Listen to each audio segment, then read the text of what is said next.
everybody, and welcome back to the Crossing Kin Garage. I'm Kristen. I'm Randy, and I'm cold. Today, we actually have kind of a supersized Crossing Kin for y'all today. We are looking at 20, yes, you heard me, 20 of, in our opinion, the most underrated movies there are. Now, the way we did this was I made a list of 10 and Dad made a list of 10. These are our opinion on what are honestly movies that have been overlooked by both critics and audiences despite being very, very good. We promise, please, don't hit pause and go on to the next Crossing Kin video. We're not going to take a whole lot of your time because 20 we can do quick. Yes, sir. And if you don't mind, I'll start us off. Go ahead, crisscrosses, number 10. All right, my number 10 is a movie called From the Rough. It is a golf movie based on the real story of a collegiate golf coach at a Tennessee college. This golf coach is portrayed by Taraji P. Henson. This movie is really, really good. It has a surprisingly great cast for what I believe is technically an indie film. Like I said, Taraji P. Henson is the star, but it also has Henry Simmons from Agents of S.H.I.E.L.D. fame, Tom Felton of Harry Potter fame, and it was the last live-action film of the late, great Michael Clarke Duncan. So check it out, if nothing else, to see Michael Clarke Duncan's final film. It's a cliche sports movie. Like, it's a beautiful cliche underdog sports movie, but it's a golf movie. So if you're a golf fan, it's for you. Even if you're not a golf fan, the drama behind all of it and the just, the good sense of a story. It's a great film. It's a good film. All right, Daddy. My number 10. My number 10. I'm going to dig back just a little bit. Dwayne Johnson has become iconic in a lot of his recreations, so to speak, of classic themes. One of those themes was Disney's The Jungle Cruise. Jungle Cruise. Taken from their ride, not necessarily another movie, but taken from their ride. He and, help me with the art. Emily Blunt. Thank you. He and Emily Blunt, I think, did a fantastic, almost an homage back to the original Indiana Jones films in this film. And I would love to see a sequel. I don't know, however, since it kind of underperformed at the box office with all the hype and every stars and all this other kind of stuff. I'm not sure it did exactly what it wanted to do. It was one of those movies that came out post-COVID that had a double premiere between Disney Plus and the theater, so it kind of suffered the same box office losses as Black Widow did, because everybody was like, oh, it's on Disney Plus, we don't have to pay for it. Right, so right. That's part of the reason it underperformed. There we go. My number 9 is Murder on the Orient Express, the one that stars Kenneth Branagh. This is the film that began the new Hercule Poirot. Please tell me I said that correctly. You did. Very good. Agatha Christie's probably best known detective. This first film, I believe, now I've not seen Haunting in Venice yet. It is on my list of things that I need to see soon. This is a great film. The set is phenomenal. The whole train set is great, and the way Kenneth Branagh directed through the set is beautiful. The cast is also amazing. I mean, we have Johnny Depp, Michelle Pfeiffer, Daisy Ridley, Dame Judi Dench. It's an all-star cast. All-star cast. Yeah. And those are just some of the names in the cast. And again, Kenneth Branagh starring, and it started this trilogy, which none of them have done well at the box office, but they do well enough on streaming that it justifies making another. So quite honestly, I'm fully expecting to hear the announcement of yet another Hercule Poirot adventure, unless he died in Haunting in Venice and I'm just unaware of it. Daddy? My number 9 is a very recent film. Critics panned it. I mean, they just panned it. We thoroughly enjoyed it. It's the latest entry in the MCU, The Marvels. We really liked it. I thought it was a great addition to the canon of the films, and I think the stars did a phenomenal job in their roles. I just think this purported the storyline, the overarching storyline, very, very well. We have tried our best to see all of the TV shows and all of the movies and everything like that. And so far we've done it. And so far we've done it. So this one also piggybacks off of Samuel L. Jackson's Secret Invasion. Secret Invasion TV show on Disney Plus. As well as the Ms. Marvel TV show. Right. So you really want to probably go see those two this TV shows before you see the Marvels. But we loved it. It was another great popcorn film that we think was heavily criticized when it didn't deserve it. A lot of people were just like, this movie isn't deep. We want Endgame levels of deep, guys. Not every movie needs to be epic Endgame levels of deep. Some movies just need to be fun and enjoyable, and that's what this was. And propel the plot. Yeah. Yes. And we did. This one succeeded. We're in another reality now. Check the boxes. So, my number 9, I guess that was, sir. The Marvels. Number 8. Yes, sir. My number 8. I've talked about this movie before when we did our Something to Read. Hopefully there's a card above my head telling you about that video. This movie is called Inkheart. It stars Brendan Fraser, Andy Serkis, and Paul Bettany, as well as Dame Helen Mirren. Another all-star cast. All-star cast. Here is the thing. It's based on the book, Inkheart. If anybody who's read the book, I think it's a fantastic book to film adaptation. Some people are iffy on it. They just had to cut a few things out for film. And also, they weren't planning on making a sequel. Like, New Line was never planning on making the whole trilogy. So they went ahead and just gave us the happy ending at the end of it. But to my knowledge, it didn't do terrible with the critics. But because it underperformed so severely, and some of the book fans were like, they cut too much out. That is why I feel it is severely underrated. But since we are in the Renaissance now, and we are very happy that Brendan Fraser is back in Hollywood again. Very much. We are so excited for him. Inkheart deserves to be given the limelight it is due. Absolutely. Number 8 for Kristen. My number 8 is just one of those films that it's hard to describe. It is just one of those films that takes you back. At least people my age, it will take you back. It's the Peanuts movie. I think this is an exquisite adaptation of many of Charles M. Schulz's ideas and a lot of the storylines that you saw through all of the Peanuts specials.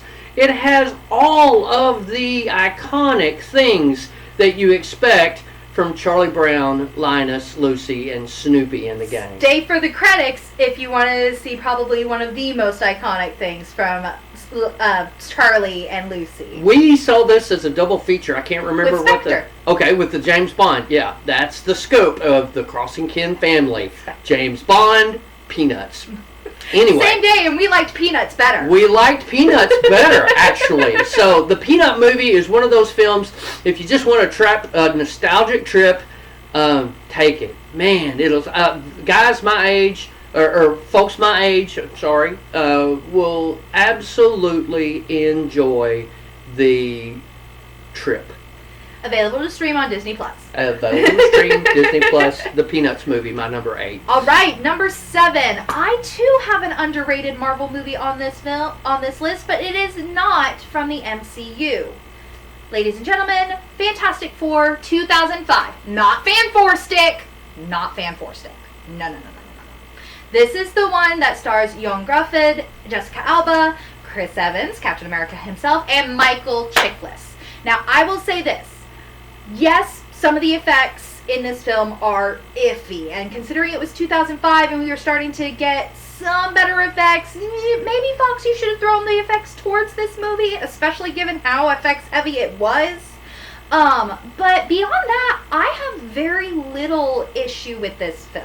It tells the story from the comics. It is superbly cast. I cannot very remember. Well cast. Julianne McCone or something like McMahon. that. McMahon. Yep. Thank you. Yep. He is a perfect Doctor Doom, in my opinion. Absolutely. That was going to be my delightful. comment. Thank you. Fantastic Doctor Doom. This film is good. Its sequel falters heavily. Yes. Heavily. Silver Surfer doesn't come up close But at all. this first film, I think it was so unfairly treated. Yes, the Thing looks a little ridiculous, but the Thing is gonna look a little ridiculous given the fact he is a rock monster the size of a human. Okay, you can't make that look anything but a little ridiculous. I'm sorry, but you can't. And again, with the effects budget they had, Johnny looks amazing. The Human Torch looks amazing. It's Mr. Fantastic that looks a little sketch. So, but again, the cast does beautifully. And without this movie, we probably wouldn't have gotten Chris Evans as Captain America. Just saying. Yeah. And Michael Chiklis, last thing I'm going to say.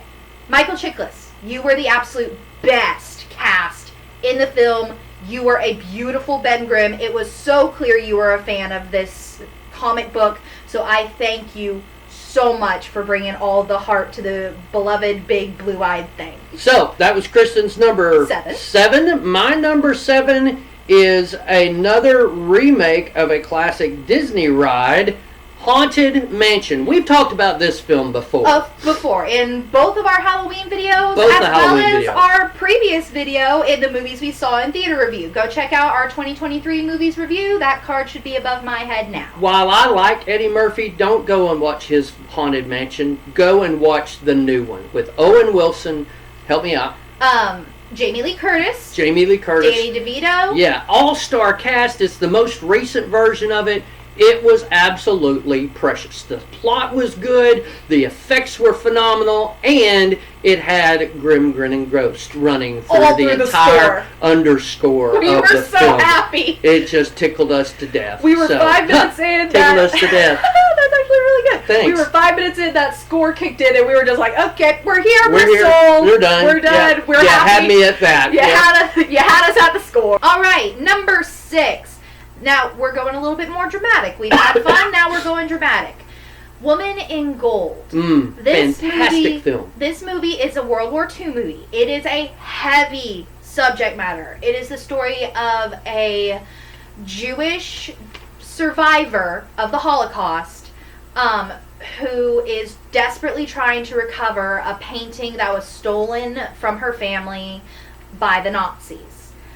This woman in the present day of the film is played beautifully by Helen Mirren. Absolutely, yeah. And opposite her, the lawyer that is helping her try to get this painting back is Ryan Reynolds. This is probably the most serious I have ever seen Ryan Reynolds take a movie. And this is the reason I think Ryan Reynolds is actually a great actor and not just constantly playing himself. It shows his incredible range. And this is one of those films that you really do want to go and watch just to see Ryan Reynolds pull off drama. Woman in Gold, that's the name of the Klimt painting that they're attempting to get returned to the woman that Helen Mirren plays. Oh my goodness, it's so good. It's so good, guys. That's Kristen's number 6. Yes. My number 6 goes along in that same vein. It's called The Monuments Men. It is that film that basically takes Woman in Gold and shows you the other side. Yeah, exactly. It gives you the backstory for Woman in Gold in a lot of different ways. It is historically just awe-inspiring, and it is a poignant, incredible drama. All-star cast: John Goodman, Bill Murray, in a dramatic role that George you're not Clooney. used to. Absolutely, Matt Damon, George Clooney, just bam, bam, bam, bam, bam, on and on and on. It is one of those war films that is not really a war film, but it is just grabs you on the outset and carries you all the way through. And it's poignant. It's just, it's history to a certain extent. I'm sure there were some dramatic license taken. And it's just one of those films. It's Kate my number Blanchett 6. as well. Kate Blanchett as well in the film. The Monuments Men. Monuments Men sadly got panned by critics and accused of being Oscar bait. So that's part of the reason that it underperformed, because some people hear Oscar bait and assume it's just going to be this sad slog of a movie. I hear Oscar bait and I don't want to see it. That's the thing. This one we went to see in the theater and have watched it several times Fairly regularly, since. yeah. And in fact, it's on a list of films that we With would Woman in watch. Gold. Yeah, with Woman in Gold, for our New Year's Eve celebrations, if we get the opportunity to decide to do heavy drama. So. All right. Number 5. My number 5 is Case for Christ.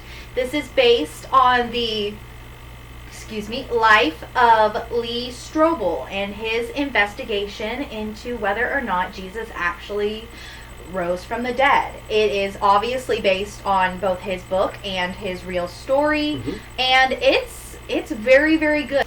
But yes, Faye Dunaway, his awesome Camaro, the great soundtrack, and just the overall acting is amazing. I think her name is Erica Christensen Yes. from Will Trent. Yeah, Will Trent. Is also in this film. Yeah. So again, it's on our top 10 faith-based films if you would like to give that a watch. We love that film, and all of the faith-based films. Please go get a chance to check those out. My number 5 happens to be a film that we've just recently talked about. My number 5 is It's a Wonderful Life. Recast Now, it up here. the Recast It. Check that out over there. It's one of our hugest Crossing Kin videos to date, and we appreciate that a great deal. Yes. But it got trashed at the box office. Called sappy, overly sentimental. It got, for a Frank Capra, Jimmy Stewart film, this film was demolished apart. when it came out. Now, It's grown. it has, we talked about that in our Recast It somewhat, that the fact that Turner Network got a hold of it and just started bombarding it boomed their in the cable 80s. network with it, and it has become now one of the most Beloved. Christmas classics, one that everybody has to see every year, except our oldest daughter Katie, who does not like the film. She doesn't. It's a Wonderful Life, my number 5. All right, number 4, a remake of a classic and beloved TV show. Now, I am going to say this before I talk about the movie itself. It's Man from U.N.C.L.E. We very tragically, at the end of last year, lost David McCallum. He was beloved to us on NCIS as well as Man from U.N.C.L.E. And anytime we saw him on anything, it's like, there's Ducky! And we were just so happy to see him. Our hearts go out to his family as well as his co-workers who were an extension of his family. The late, great David McCallum. Who was also in the film The Great Escape. Yes. Great war film. So. Now, about Man from U.N.C.L.E. Listen. This movie is fantastic. Henry Cavill is brilliant. As is the female lead, Alicia Vikander, I believe is how you say her name. Now, I am going to say this. I am fully aware that Armie Hammer's name is mud, as well it should be if any of what was said about him is true. But he was good in this. But he was good in this. He was really, really good in this. And the movie does not deserve to be turned into mud because one of its actors, years after the movie came out, turned out to be a dirtbag. But the movie itself is delightful. It's set in the 60s, so it's got a beautiful nostalgia to it. Every car you see is lovely. This is the movie that made me believe Henry Cavill could be a very good James Bond, because he's just so cool and suave. And he's playing an American in this. He's not even using his natural accent. He's playing an American. So it's just like, hey, cool. But it's so delightful, so well acted, very well directed, and its score is also amazing. We don't know its composer. This was the first time I'd heard this composer. His first name is Daniel. I can't pronounce his last name, so I'm not even going to try. It has such a cool 60s European vibe all the way through as the underscore and the soundtrack, which you know is important to Having us. seen a few episodes of the original Man from U.N.C.L.E., this serves as a great prequel to the real show. My number 4 happens to also be it's an imagination of a classic board game. Now, I want to get past this too. I understand all, trust me, I was a college kid in the 80s, and I know about the guys who would stay up all night long playing this game and all of their other Machinations, let's go with stuff that. going on, okay? I get it. but the film was absolutely fantastic. It's Dungeons and Dragons. Honor Among Thieves. Honor Among Thieves, yes. If you like fantasy and you like Chris Pine and you like Michelle Rodriguez, Justice Smith, Hugh Grant. It's a fun film. I mean, it's just fun. You can't go into it thinking this is going to be the next Lord of the Rings. That it is not, by any stretch of the imagination. But it is a great deal of fun, and it almost kind of tongue-in-cheek makes fun of the board game in a manner. In the original Dungeons and Dragons movie, that was so bad. Exactly. You know, the original D&D movie, terrible. Don't watch it.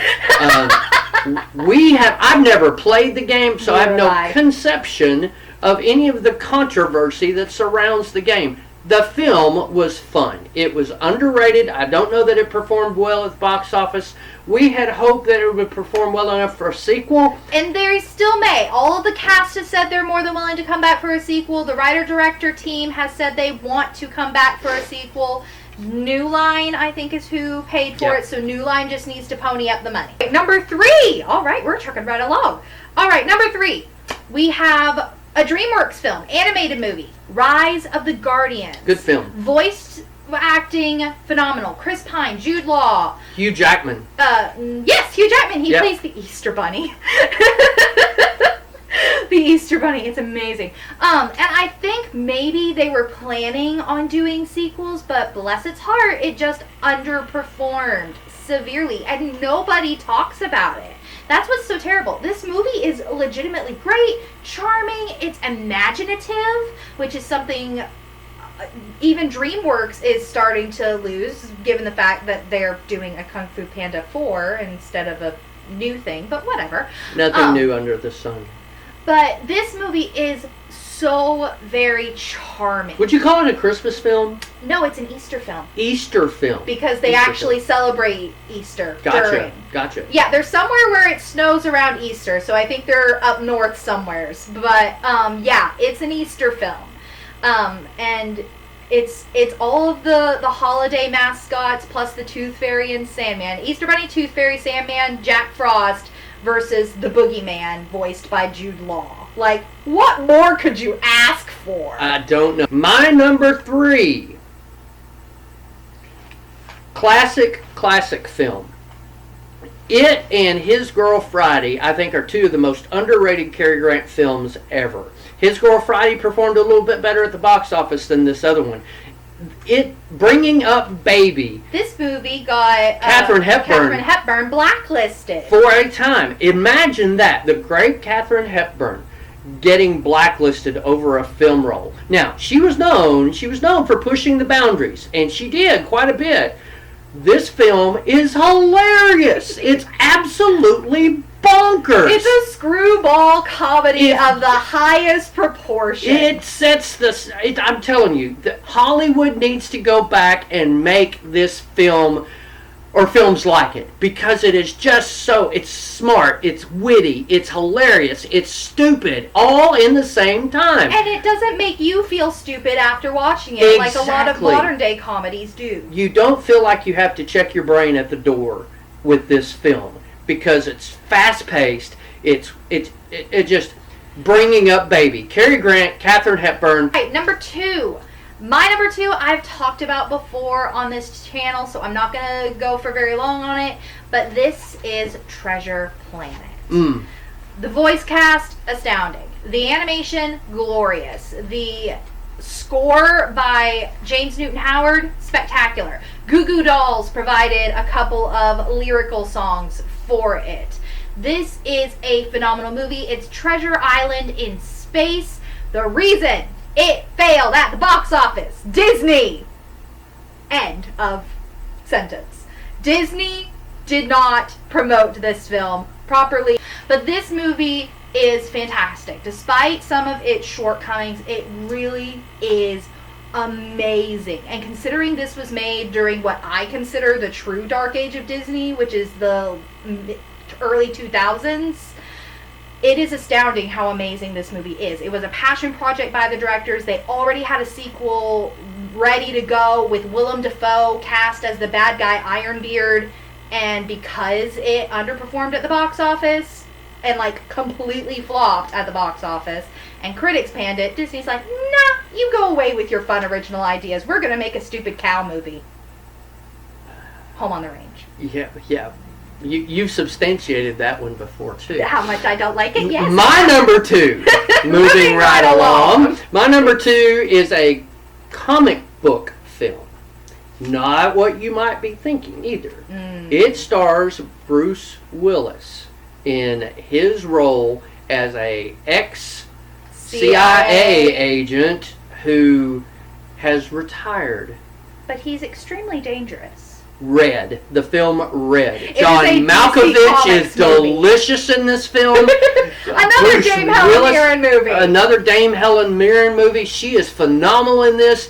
It has another all-star cast. Morgan the action. Freeman? Keith Urban. Not Keith Urban. Carl Urban. Sorry. Carl Urban is in this film. It is... If you have not seen this film and you want a good action film, go stream Red. And now it has a sequel, okay, Red 2, which is almost as good. Not quite, but not quite. Close. But it was underrated. For the all-star cast, it just, I can't remember what it came out against or whatever, but we just tripped on it and absolutely love this film. Red, starring Bruce Willis, available streaming wherever you like to stream. All right, we've reached our number 1. Number 1. Number 1s. All right, my number 1 is The Lion, the Witch, and the Wardrobe. Chronicles of Narnia.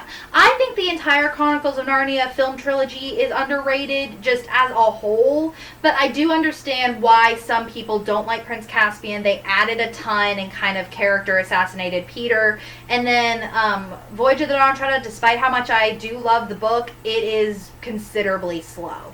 Lion, the Witch, and the Wardrobe is probably the most faithful book to film adaptation I have ever seen. Like, to the point they even have mothballs falling out of the wardrobe when Lucy first opens it, because that's a line in the book. But the film was absolutely wonderful. The film was beautiful, spectacularly cast. It was the first film I ever saw James McAvoy in. It was also probably my first Liam Neeson film. He voices Aslan. Tilda Swinton is the best White Witch you could have gotten. She was perfectly cast. Very well cast. And all of the kids, with the exception of the gentleman who plays, the young man who plays Edmund, because he did not want to go into acting, all of the kids have used Lion, the Witch, and the Wardrobe and the entire Narnia series as springboards into very successful careers. Yeah. So yeah, Lion, the Witch, and the Wardrobe. It is severely underrated. People pan it left and right, and I cannot understand why. True. So I think it's just... It came out in late 2005. Maybe I think maybe it came out against something else. It was a Christmas movie. It came out around in like December or November of, I think, 2005. I'll correct myself in editing if I'm wrong. But this is a phenomenal film. I hate how underrated it really, really is. I have very high hopes for Chronicles of Narnia on Netflix. Greta Gerwig, please take the care with this that you took with Little Women. My number 1. Number 1. Also a book adaptation. Clive Cussler created a character in the visage of Dirk Pitt. This has been controversial. He's had Dirk Pitt. There have been movies made with Dirk Pitt before. I think Raising the Titanic might have been a Dirk Pitt thing. It's certainly a Clive Cussler book that was made into not such a great movie. But my number 1 underrated film is the film Sahara. Matthew McConaughey, Penelope Cruz, Steve Zahn. 3 of our favorite actors, obviously. And I think Matthew McConaughey pulls off Dirk Pitt better than anybody you could imagine. I've read several of the Dirk Pitt novels, and he just pulled that character off. His bravado, his courage, his, they kept true to a lot of the background information that Clive Cussler had set up for Dirk Pitt, but it sort of got surrounded in controversy. Clive Cussler wanted a specific scene included in the film. And Paramount, whoever distributed the film, agreed to film the scene. The scene wound up being cut. And when Clive Cussler learned that this scene was cut, he proceeded to bash the film to anyone who would listen, calling it drivel and awful. Despite the fact that they had bent over backwards to accommodate every last little thing that Mr. Cussler wanted, they cut one scene and he decided to torpedo the entire film. You are the author of a book and you sell the rights to do your book as a screenplay. Now, if you're one of the ones who write the screenplay, that's one thing. But if you don't, contractually, you really don't have as much say. And Clive Cussler really did a disservice. Now, again, we don't know the whole story. It did open #1 at the box office, Sahara did. However, it was the 10th biggest box office bomb, I think, until Lone Ranger came out in 2011. Lone Ranger, I think, is a little underrated too. It's not great, but I think it's one of those films that we could at least deserves a mention. But my #1 is the film Sahara. We love it. It's another one of those popcorn films. Just goes into some really, really geopolitical type things that are very, very commonplace today, or could very well easily be commonplace today. But it just does a phenomenal job, I think, of being a great film. A great film. There you have it. Those are 20 underrated films. Maybe you've seen some of them, maybe you haven't. Do you agree with us? Have we overrated some of these underrated films? What are some of the ones we missed? We know there are 50 quadrillion movies in the world. We've not seen all of them, despite our best efforts. So what are some of the movies you guys have seen that are just underrated? And they're your favorites. By critics and audiences, but you love it. Right. Tell us about them, and hey, maybe we'll check them out. Tell us where we can stream them, or send us a link to the streaming site at our email, crosskin6496@gmail.com. We thank you so much for joining us on a very cold afternoon in January here in the Crossing Kin Garage. That is our top 20 underrated films from your family here at Crossing Kin. We'll see you in 2 weeks with our next video. Until then, I'm Kristen. I'm Randy. And this has been Crossing Kin. Bye! See ya!